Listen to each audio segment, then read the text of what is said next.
Hi, I'm Darrin Peppard. Welcome to the Leaning into Leadership podcast, the podcast dedicated to today's hardworking leader. Join me every Sunday for leadership insight, inspiration, and a little pep talk to keep you rolling down your road to awesome.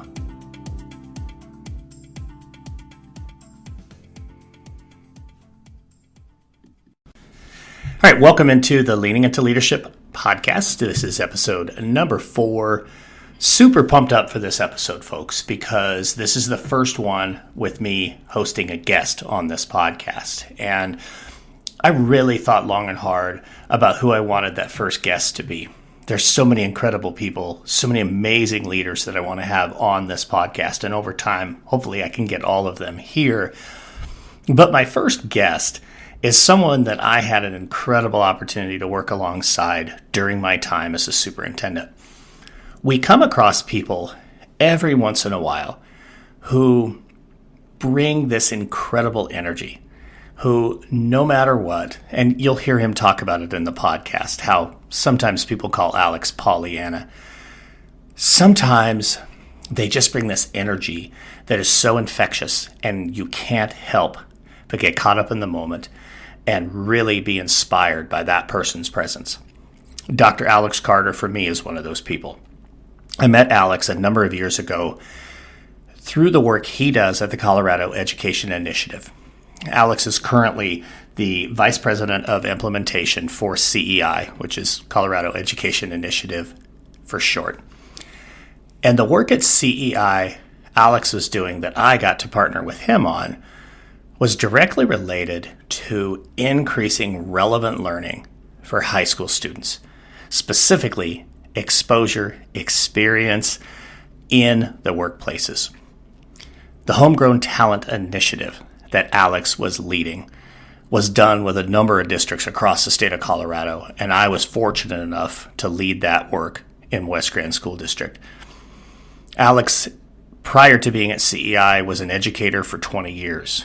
He was a teacher, he was a principal, he was a superintendent.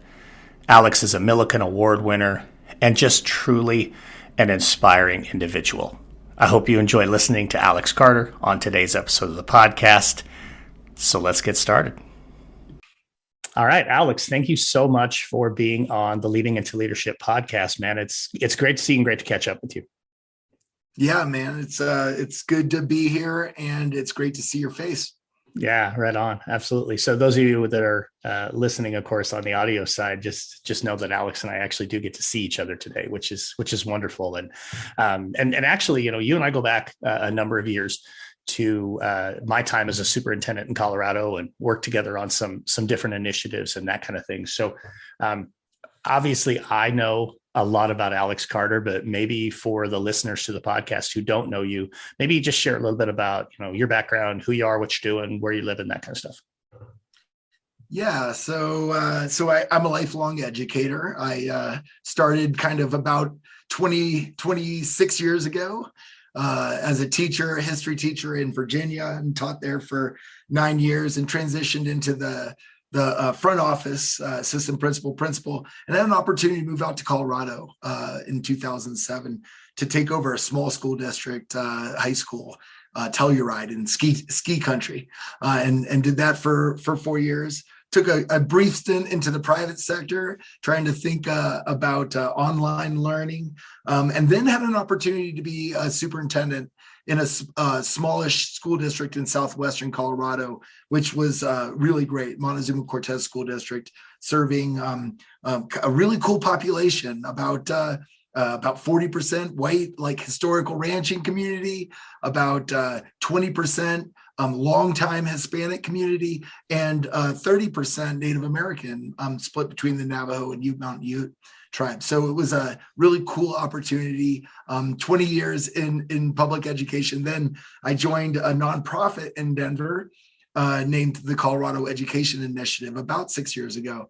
And we serve about 50 of what we consider to be the most innovative school districts in Colorado. So that's what I've been doing now as the Vice President of Implementation.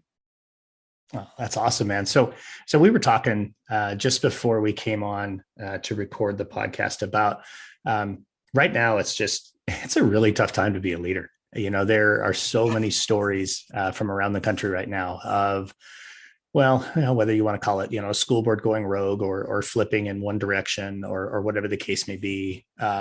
There's a lot of noise and a lot of pressure on leaders right now. I know, being a superintendent in the pandemic, let's be honest, I learned more about virology and quarantine and, all of these things that, even though actually I was a biology major, I should never know as much as I know about virology as a school leader, but that's what our school leaders are faced with right now, right? So, right. What are you seeing and hearing from school leaders that you work with? One, what are they struggling with? And two, how are they staying positive and leaning into leadership during this really tough time? Yeah, it is a tough time. As you just said, I don't think there's ever been a time in our history where schools are under more pressure and the front lines, the teachers are under a lot of pressure. And then, of course, the pressure mounts as you continue getting to smaller and smaller groups of people, like principals and district leaders and superintendents are the ones that are probably under the most extreme pressure. And it's been brutal. It's been 20 months now. Now I guess we're at 22 months that we've been dealing with this. I was actually with you the week before we shut down, Darrin. And even on, that was like March 9th and 10th. We weren't really even talking about, we were talking about it, but we didn't see it yet. And there's no way we saw this coming. That's right. And then all of a sudden, everyone had to become really quickly expert in things that they weren't actually trained to do. And that's a tough challenge. And so I think it's first of all, it's important that we take a step back and we say, this is the hardest period to be a leader in schools. And you know what, this might sound a little Pollyanna, but I think about like which you remember the generals, Eisenhower, Omar Bradley, Patton, Colin Powell, Norman Schwarzkopf. Why do we remember those guys? We remember them because they were leading in the hardest times, right? They Absolutely. were leading in tough times. Yeah. I'm sure there were terrific generals in the 80s, but I don't know any of their names. You want to know why? Because it was a pretty, I don't want to say easy, but there wasn't a tough time. It was a lower stress time. Yeah. That's right. So I guess as a leader, why don't we just say, you know what? This is a time to shine. This is the time to dig in and to say, you know what, I'm going to make a mark as a leader. This is when they need me the most. And this is my opportunity to be great. So it's a different perspective, right? Saying, okay, this is it. I've got, let's say as an educational leader, I might have a lifespan of 10, maybe 20, maybe 30 years. Well, these are going to be the years that I'm going to remember as my hardest times and maybe my greatest times to shine. So that's one thing I would say. And I talk to leaders about that all the time. It's like, all right, this is it. Like, this is your time. The second thing, I had a colleague this morning, I was on a facilitation that we were doing with a number of schools and districts that are focused on trying to create a social emotional ecosystem for their students and staff. And he started, and he was talking about the difference between happiness and joy. And it really moved me. He said, happiness is a great feeling, but it's fleeting. It's like you're happy or you're unhappy, and happy and you're unhappy. So it's like it's a good emotion. It's a good feeling, but it goes pretty quickly. But joy is something that is more, it's deeper and it lasts longer. And joy is a more subtle feeling than happy, but it's also something that sticks with you. There's happy and unhappy. There's not joy and unjoy. It's just joy. It's just kind of something that hangs with you long. And he really was talking to the leaders of those schools that are building those social emotional ecosystems. And he said, hey, where are you finding joy in your job right now? Where are you finding that kind of that thing that fills your cup back up? That gives you that lasting feeling that what you're doing is important and meaningful and good. And he was really encouraging people to take a moment to reflect and look for the opportunities to find joy, because joy will carry you further than happiness. Happiness right now might not be, I doubt those generals, Eisenhower thought about happiness a lot when he was planning D-Day, but he might have said, you know what, I'm looking for joy in the job. I'm looking for opportunities to know I'm making a difference and that I'm perfectly positioned to have an impact. So that's the second. And the last thing that I talk to leaders about is this is the time to focus and simplify. Pick a few things that you're going to do really well that you think are the highest leverage and highest impact things, and do those things and let people know I don't have time to do these other things because this is crunch time. So I guess that's kind of what I'm thinking about. That's what I talk about when I'm working with my leaders. Yeah, no, I think that's super, super important. You hit on so many great points right there. And I was madly scribbling notes as you were talking. So maybe kind of work in reverse on that. I think it's really critical. And I love how you said that. And I'm going to say this before I lose it in my stream of thought here. Not Pollyanna of you, just Alex Carter of you. I mean, it is really the truth, for those who know Alex, it's not Pollyanna. That's just Alex. It's, I think that's why you and I get along so well, because you are so very much the looking for the positives in any given situation. And of course I'm that way too. So, but when you talk about streamlining, or just pick one or two things you're going to be really good at and just stay focused on that. I think that's a great message, not only for leaders, but for leaders to then carry that forward to your people that are right there on the front lines, to your teachers. Don't try to do 500 things. And if as a leader right now, you're one of the leaders who has 10 or 12 different initiatives going on, just stop it. Just stop it. Find those couple of things and then tell your people, here's what we're going to focus on. Let's just be good at this. Because I know I hear it across the country right now. People are exhausted. I talked to a group in Michigan in October. It's one of my favorite stories of this year so far. Day before Halloween, I'm speaking to this group and middle and high school staff. And I mean, Alex, they look like they had been run over, and wonderful principals. I mean, great people. Yep. But I said to them, you guys look spring break tired and it's not even Halloween. And they started laughing and they couldn't stop laughing because I think there was so much truth in it. So having that message carry forward to leaders, I hope people listen to what you just said there. Simplify it. Pick one or two things you can be good at and just focus on that. Because I think that's important for our teachers. I know you said, the pressure on teachers is greater than it ever has been. And not just, I guess, from my opinion, not just from a critique standpoint, but talking to a high school principal this morning in Nevada, he talked about how his teachers and his students are like on two different trajectories right now. And a part of it is the teachers have this in their head. And I'm leading to a question here. I'm curious if you're seeing this too. Teachers feeling like, oh my gosh, there's so much they didn't get in the last 2 years. We've got to catch up. And I'm not talking about learning loss. I hate that phrase. Yeah. I don't think it exists. I think we learned something new. I don't think we lost any learning. But are you seeing that and hearing that when you're talking with leaders and when you're working with teachers? Are they feeling that, oh my gosh, there's so much kids have to do? Absolutely. The thing I hear more than anything else is they're overwhelmed by the complexity of their jobs right now. Their jobs have always been complex, but with these added elements of having sub shortages, having to cover other classes. And then I reflected on, as I was a teacher, the thing I hated the most is makeup work. And the teachers have a different set of 8 kids that are absent every day. No kidding. And I can just imagine the piles of makeup work. And I think that yes, so it must be overwhelming. And how do you get out of an overwhelming situation? You simplify and you focus. Right? You don't think about all this stuff that isn't happening. You think about what needs to happen. What is most important in moving forward? How can I simplify and focus? And as a leader, I always go back to thinking about Acarter's change framework. And as soon as you have your strategic vision and you've got your volunteer army, the next thing you do as a leader is you remove barriers to enable action. So what I think we need to do at all levels is we need to look at what are the things that are causing gridlock.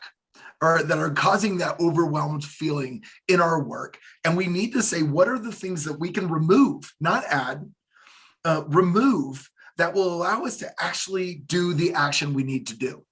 And I think that leaders can help teachers by saying, hey, there are some things that we traditionally ask you to do in schools. We're not going to ask you to do those things anymore.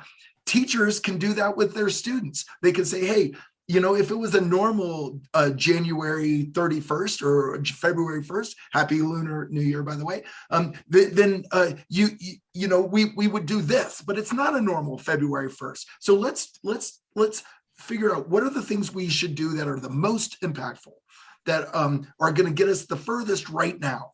And then let's do those things really well and take some of the pressure off of ourselves and our students and kind of society, and say, but we're still moving forward, we're still making a difference, we're still having an impact.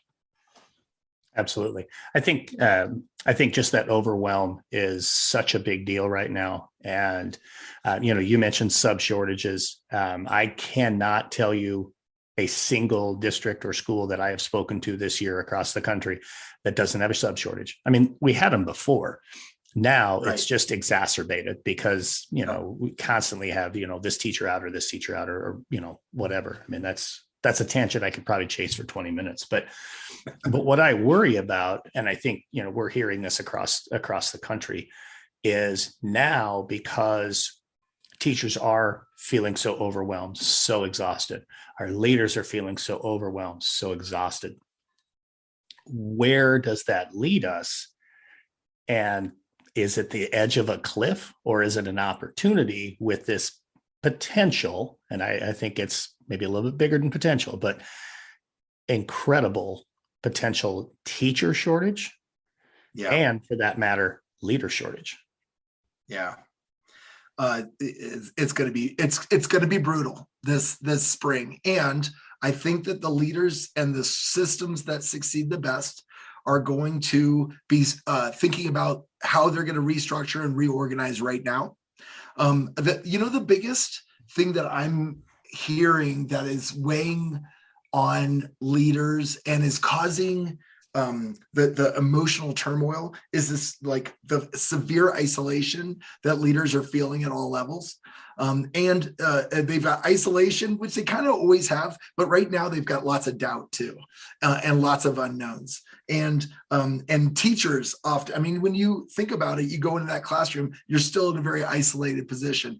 Man, you and I both know the superintendency, there's no more isolated position in the world. No one knows what you're doing and how you're feeling. And to have the doubt that is also in place right now is a crippling feeling. And what I would say is, hopefully we can give people opportunities to be less isolated.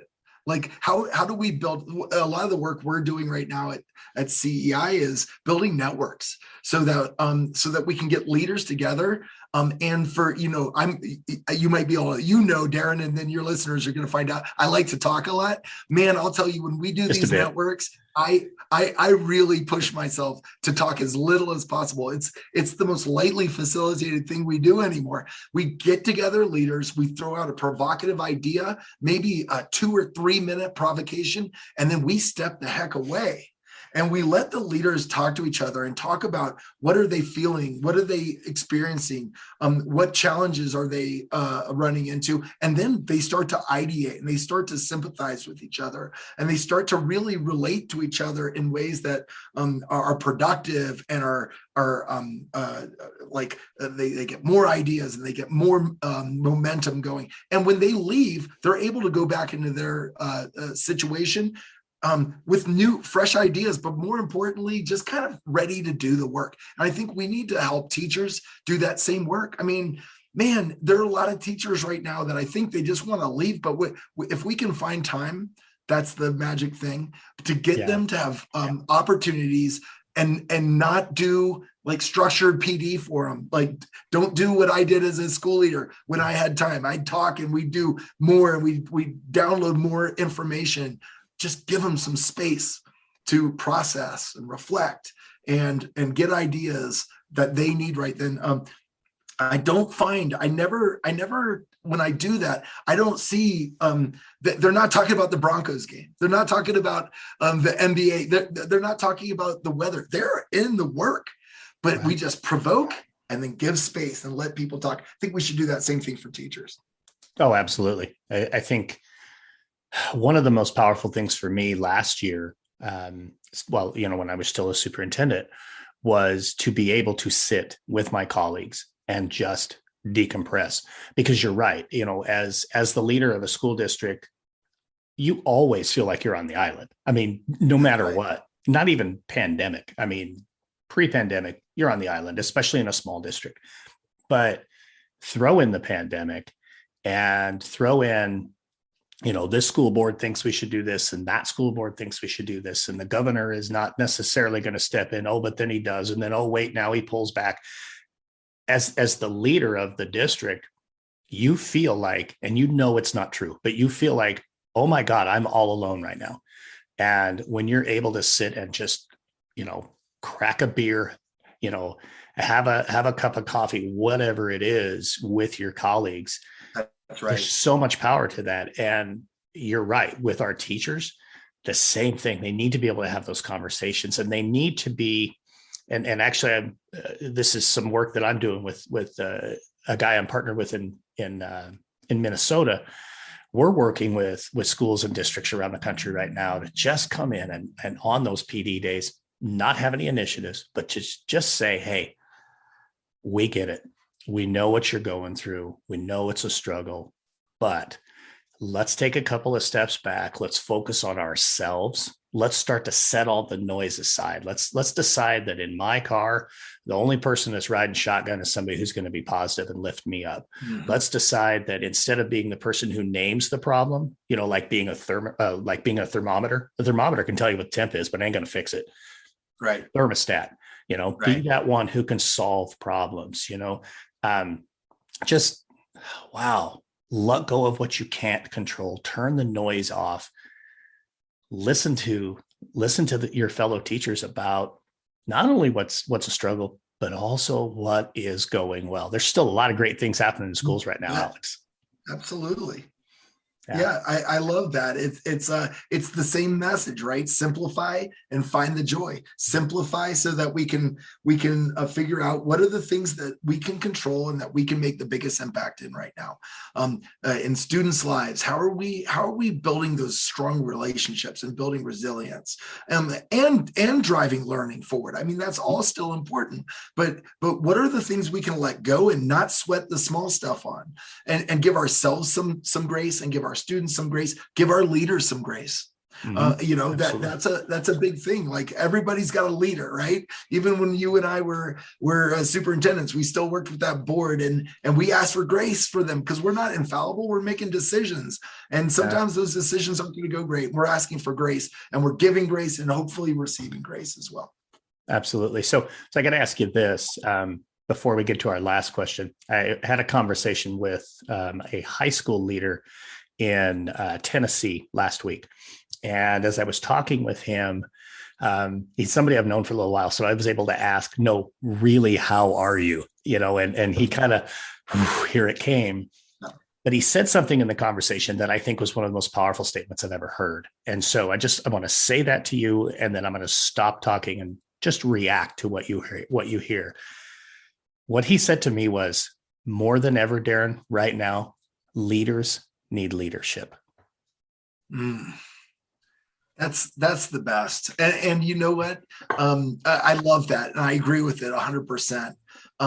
You and I are in pretty enviable positions right now. We get to work with leaders, and in a non-evaluative, non-judgmental way. It's pure support. That's why I love my job. And I encourage leaders to find that in their lives, to find someone that will talk to them, will help them develop their own thinking about leadership. And it's so easy right now to be so focused on the immediate.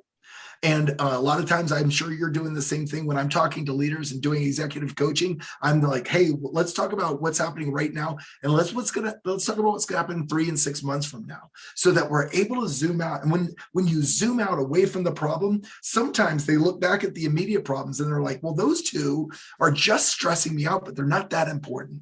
And it's like, oh, okay, well, let's let that go then, or let's make some quick decisions. Just get those off your plate.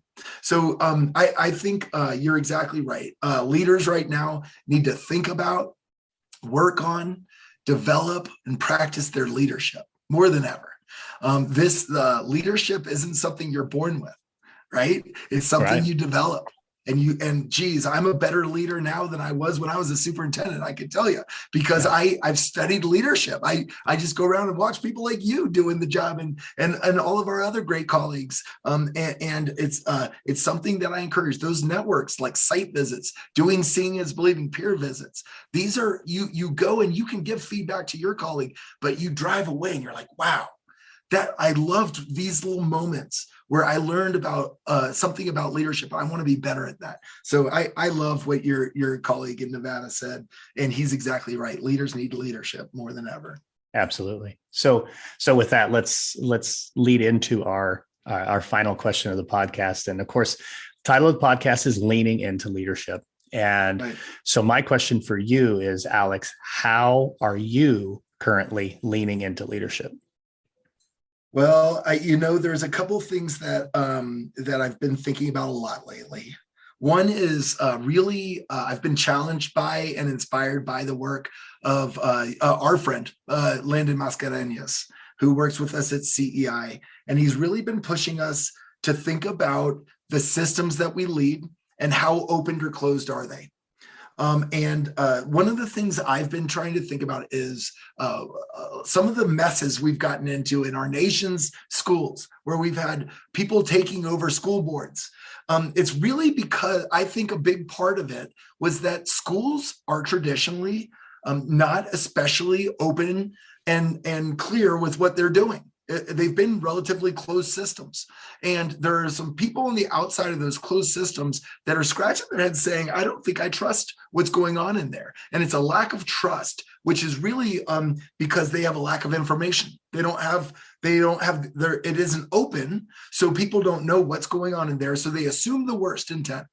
They assume the worst is happening. So what have they done? They've taken over the school boards. And I think a lot of the school boards now are on the inside and they're looking around at their school that they just quote unquote took over. And they're going, hey, these people were doing pretty much the best work that they could do. They were making pretty good decisions. There's no there. And now guess what? They're in the seats that have to make the hard decisions that don't have a perfect right or wrong answer, because none of the decisions you and I made, the important decisions you and I made, had a perfect right or wrong answer. Right. Man, I was looking for one that I was 100% sure of. I don't think I ever got one because leadership is questionable, right? So that's one thing is, and I would encourage you for a future Leaning into Leadership podcast to invite Landon to come talk about the open system. Absolutely. And the second thing that I'm doing is trying to help people. It's been my theme all along, right? Really focus and get intentional about the work that you have to do that's got the highest impact. And the way we've done that is through helping people learn about high quality strategic planning that is co-created and co-produced with their community to build that public value back. So people say our schools are great places. They're doing that. It's the best investment we can make is to invest in our future by having the best educational programs possible in our community. But to feel like they've got a voice and they've got co-creation and co-production opportunities to get in there and say, this is what I want, and then work with their schools to develop those strategic visions, and then how are they going to get to it? So these are kind of the things that I've been leaning into in my own leadership, is trying to get better at change management, trying to get better at focusing and being more careful in the work that we're choosing to do to make sure that it's the highest impact, simplify and focus. Man, I think that's my call word for 2022. I love that. Simplify and focus. That's what it's all about right there. I'll certainly put all your contact information in the show notes, Alex. But what's the best way for people to connect with you if they want to learn more about CEI? Just talk with you some more. Just stay connected with you. Yeah, send me an email and let's connect and find out how we can help. CEI is a amazing organization. We've got lots of things that we do to help schools and districts continue to get better. Our mission is to expand and promote innovation and improvement all across our state, and we've started to do work even in other states. So it's exciting. So reach out. I'd love to talk to you. All right. Right on. Thanks so much for being on the podcast, Alex. Thanks for having me. All right. Thank you to Alex Carter for being a guest on the Leaning Into Leadership podcast. I sure had a lot of fun in that conversation, and I hope you enjoyed listening to the conversation and learning from Alex. If you want to get in touch with Alex, all of his contact information is in the show notes. Before we go, let's have a little pep talk. You know, Alex talked a lot about simplify and focus. And I think that's something that all of us, no matter our leadership role, can really, really do. You know, there's so little that we're able to control right now. So what we can do is take a look at everything we have going on. Take a look at the things that truly are important, those things that are really going to make a high level of impact. And stay focused on those. And maybe this is the time to set aside those things that aren't necessarily having the high impact that you want them to have. Let those things go. This is a really good time to do that. I hope that as leaders, we're willing and comfortable with letting things go, because we know that those that we serve will continue to follow our lead. We hear quite frequently from educators how overfilled their plates are. If as the leaders, we're willing to let some things go and tell them, let them know, hey, I'm letting go of some things and I'm giving you permission to let go of things as well. Man, what an empowering statement for you to share with your staff, or as the classroom teacher, for you to share with your students. Let's focus on what really matters. The things that are truly going to make a high impact on kids and on learning. And let's start to let go of some of the things that maybe just belong on the periphery. That's such an important step. And I challenge you this week to get out there and do that. And while we're on challenges, I'm going to say this. If you're enjoying the Leaning Into Leadership podcast, I want to suggest another podcast you just might love. One of my favorite podcasts right now is the Teaching Champions podcast. It's done by my friend Brian Martin, a second grade teacher in Western New York.